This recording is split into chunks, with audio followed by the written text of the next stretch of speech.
In the early 1940s, Japan was not just a nation, it was a rapidly expanding war machine. Its army of more than 5 million soldiers was feared throughout the Pacific. It advanced with discipline and brutality, crushing any resistance. But beyond its military might, the empire had been forged with an ironclad ideology. Devotion to the emperor was absolute. He was not a mere monarch, but a living deity. Personal sacrifice was a duty, surrender an unimaginable dishonor. From schools to battlefields, the idea was instilled that dying for one's country was the highest honor. This implacable and unwavering ethos fueled the expansionist mission, convinced of its destiny of domination. So, how did a force that seemed unstoppable fall? In this new military history video, we'll put ourselves in the shoes of Japanese citizens to understand what life was like in Japan during World War II and why the empire of the rising sun collapsed under the weight of its own ambition. We all know the ending. Atomic bombs, chaos, and a living hell. But this time, we'll explore the long road that led Japan to that end. Our starting point is the last 2 decades before the outbreak of World War II, the largest conflict known to humanity. During this period, the nation of the rising sun underwent a social and economic transformation. However, beyond modernizing in several ways, its people retained deeply rooted traditional elements. To begin with, the hierarchies. Loyalty to Emperor Hirohito, who ascended the throne in 1926, was absolute. He was the pillar of national identity. And although the country had a parliamentary system, real power rested with an aristocratic elite and the military leadership who served as his advisors. The emperor was considered a divine figure, descended from the gods, and the cult of Hirohito was instilled in all aspects of life. This sense of devotion was actively promoted in education and state propaganda, which reinforced nationalism and unquestioning obedience to the state. However, tradition wasn't the only factor that helped garner such unconditional support. Japan's prosperous fortunes contributed to this goal. During the 1920s and 1930s, the nation experienced rapid urban growth. Tokyo, Osaka, Yokohama, and other major cities became modern centers, with architecture that combined traditional buildings with skyscrapers and industrial factories. The country was advancing, the people were living well, and they believed the entire planet needed to follow their example.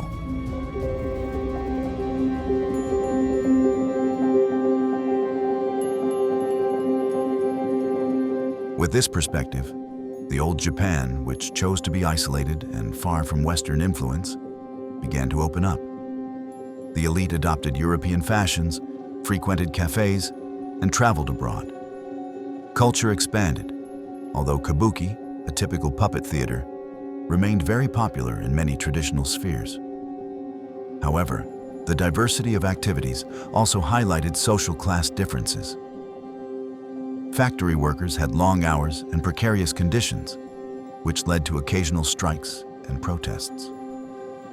Furthermore, despite urban modernization, the majority of Japanese lived in the countryside under a semi-feudal agricultural system. Peasants worked on land they did not own, but belonged to landlords. Their incomes were low and were tied to the prices of rice and other products. And during the Great Depression of 1929, rural life became even more difficult due to falling prices and lack of employment.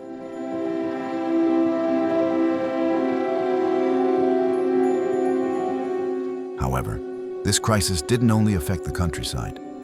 The entire Japanese economy felt the blow. Unemployment rose rapidly, as did social unrest. This paved the way for something that had been brewing for some time. In 1905, victory over Moscow in the Russo-Japanese War had consolidated the nation's status as a power in Asia. Furthermore, having been part of the Allies in World War I, Japan received former German territories in the Pacific after the victory. The empire was growing, but a reason was lacking for its military influence to fully take off. Faced with the crisis, many believed the solution was to expand territorially to obtain natural resources and markets. Thus, it was decided to strengthen the power of the army and navy, which promoted an aggressive foreign policy. Once the opportunity presented itself, the military was not going to waste it. From the early 1930s, they began to take control of the government. Political assassinations, failed coups, and the suppression of civilian parties marked the end of parliamentary democracy in Japan. By 1936, the military completely dominated the country's politics. Military control was total, and its plans were clear.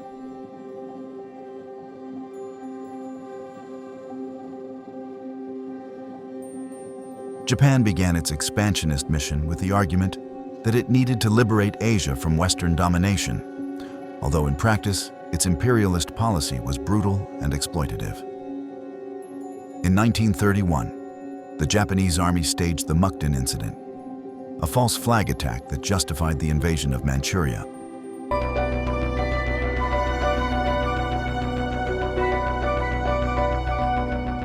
The League of Nations condemned the invasion, but Japan simply left the organization in 1933. 4 years later, it launched a full-scale war against China. Imperial forces quickly captured cities like Beijing and Shanghai. In December 1937, the capture of Nanjing led to an infamous massacre, where more than 200,000 civilians and prisoners of war were killed by Japanese troops.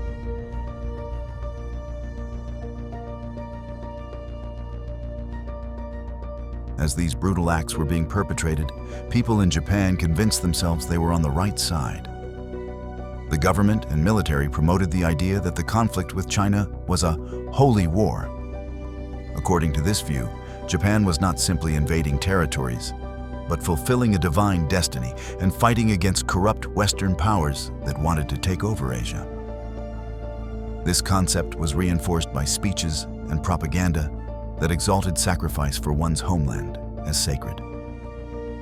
Meanwhile, emphasis was placed on recruiting new soldiers through compulsory military service. Civil defense exercises were also organized in cities, preparing the population for battle.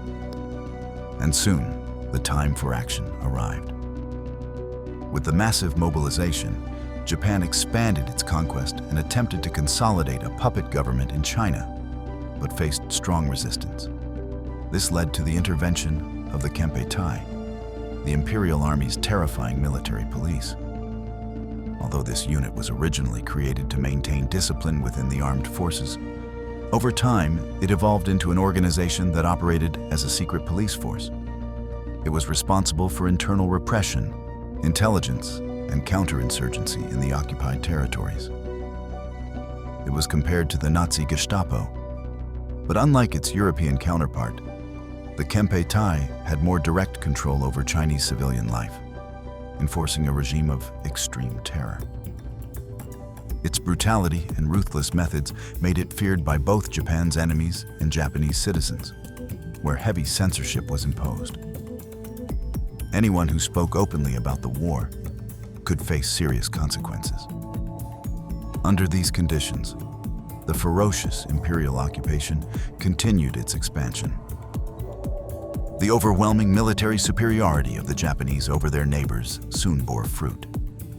The land under their control grew, as did their ambitions, to such an extent that, continuing its war policy, Tokyo decided to go further. In 1940, it signed the tripartite treaty with Germany and Italy, becoming one of the Axis powers. Thus, the Japanese Empire began its participation in World War II. With this new position, Japan sought to take advantage of the fall of France to the Nazis. Aware of the weakness of the French colony in Indochina, it directed its army there. Tokyo promoted the doctrine of the Greater East Asia Co-Prosperity Sphere. This vision envisioned uniting the continent under its leadership. This would drive out Western powers with interests in the area. However, in practice, it meant economic exploitation and brutal subjugation of the occupied territories. Faced with this act of belligerence, the response of some European countries, as well as the United States, was immediate. The result was a series of trade embargoes and a 90% drop in oil supplies, to the detriment of the land of the rising sun. This was one of the reasons why, on December 7, 1941, Japan decided to attack the U.S. naval base at Pearl Harbor, Hawaii. The maneuver was intended to prevent the U.S. Pacific Fleet from intervening in the Empire's plans for Southeast Asia against the overseas possessions of the United Kingdom, France, the Netherlands, and Washington itself. But despite its partial success, the result was doom. It was the necessary act for the United States to decide to enter World War II with a thirst for revenge.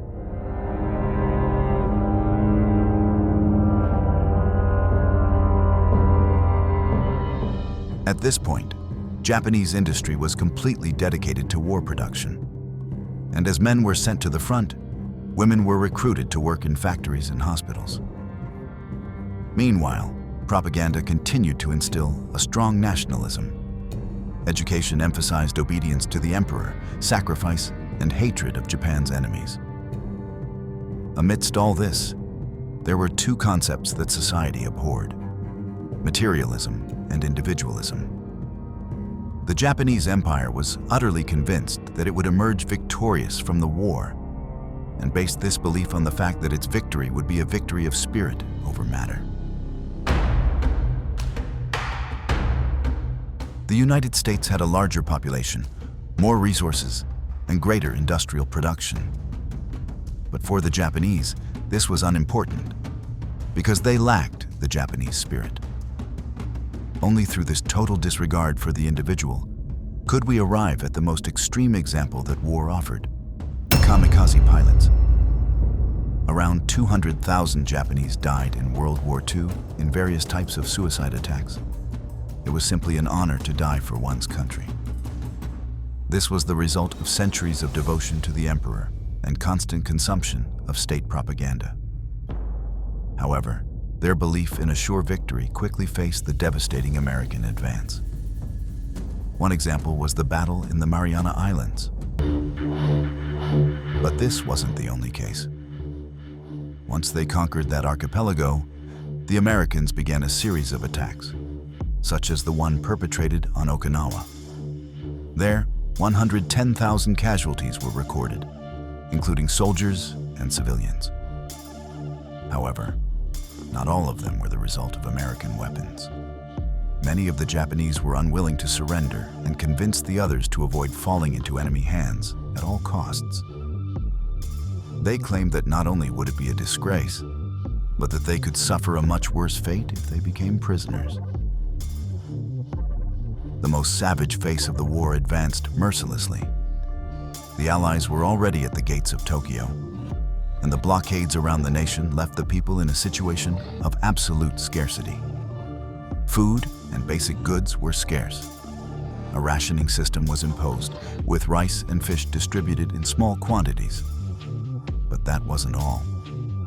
As hunger loomed, the Americans continued to press, this time with devastating bombing raids on the capital.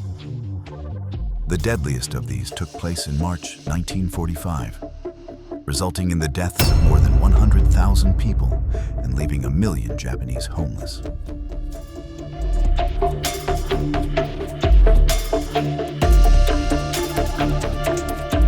Despite all this suffering, the culture of surrender was not part of life in Japan. In Western armies, it was considered that if a soldier surrendered, it was because he had done all he could and had no other choice. But in the nation of the rising sun, due to its samurai tradition, the concept of honor was closely linked to dying in battle. Any other option would bring the combatant into disgrace and shame him in the eyes of the rest of society. Suicide was preferable to surrender. Now, following successive defeats, part of the government began to consider giving up. They knew there was a risk of an imminent invasion. However, when the United States put forward the proposal of unconditional surrender, the Japanese High Command could not publicly accept it. This posed a dilemma for U.S. President Harry Truman. Should he launch a massive assault that would guarantee casualties among his own forces, or authorize the use of the atomic bomb?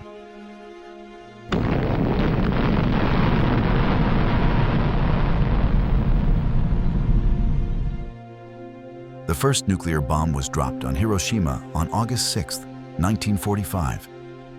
The death toll was estimated at around 140,000.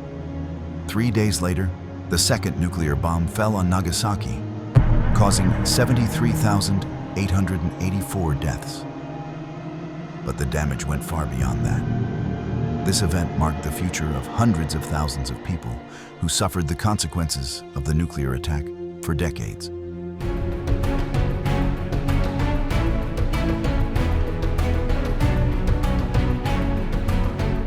Finally, on August 15, 1945, Emperor Hirohito's voice echoed across Japan through the radio. In a calm but firm tone, he announced the unthinkable: unconditional surrender to the Allies. For the first time in their history, the Japanese people heard their emperor speak directly, not as an invincible god, but as a leader admitting defeat. The country once believed destined to rule Asia lay in ruins. He never said the word surrender. Instead, he asserted that one must endure the unbearable. Cities, once proud symbols of modernity, became smoldering skeletons after the massive bombings and nuclear devastation of Hiroshima and Nagasaki. Millions of Japanese were left homeless. The economy collapsed, and hunger became a constant threat. A society that had been shaped around honor and victory now had to face the humiliation of foreign occupation. The surrender brought about profound transformations. The military and political leaders responsible for the war were tried in the Tokyo Tribunal. Many were sentenced to death, while others received long prison sentences. Emperor Hirohito was exonerated, but Japan was forced to renounce its militarism. Under American supervision, radical reforms were imposed. A new constitution eliminated the emperor's absolute power, granted democratic rights, and outlawed war as an instrument of national policy.